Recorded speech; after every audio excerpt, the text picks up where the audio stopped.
క్రైస్తవుడు అంటే ఎప్పుడు కూడా బాధ పెట్టేవాడు కాదు, బాధల్లో ఉన్న వారిని ఓదార్చేవాడు క్రైస్తవుడు అవుతాడు. మనం క్రీస్తును నమ్ముకున్నాము అన్న మాట కంటే కూడా క్రీస్తును ధరించుకున్నాము అన్న మాట చాలా గొప్పది. క్రీస్తును ధరించుకున్నాము అని అంటే క్రీస్తు యొక్క స్వభావం, క్రీస్తు యొక్క లక్షణాలు మనలో కనిపించాలి. క్రీస్తు ఎప్పుడు ఎవరిని ఏ విషయంలో కూడా ఆయన బాధ పెట్టలేదు. ఇంకా చెప్పాలనంటే అందరూ ఆయన్ని బాధ పెట్టారు.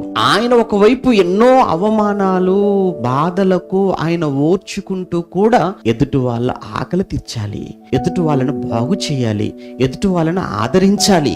ఎన్ని అవమానాలు, ఎన్ని నిందలు, ఎంతమంది ఎంత బాధ పెట్టినా అన్ని తన మనసులో దాచుకున్నాడు. కానీ ఎదుటి వారికి మాత్రం ప్రేమను పంచుతున్నాడు, ఎదుటి వారి పట్ల కనికరాన్ని చూపుతున్నాడు, ఎదుటి వారిని ఆదరించి ఓదార్చే గొప్ప స్వభావం మనం నమ్మిన క్రీస్తుదైనప్పుడు, అదే క్రీస్తును ధరించుకున్న మనము కూడా ఎవరు ఎన్నన్నప్పటికీ మనం మాత్రం ఎదుటి వారి మేలు కోరుకునేవారుగా, ఎదుటి వారికి సహాయం చేసేవారుగా, ఎదుటి వారిని ఆదరించేవారుగా, ఓదార్చేవారుగా ఉండాలి అన్నది ప్రభు జీవితం మనకు నేర్పించే గొప్ప పాఠం.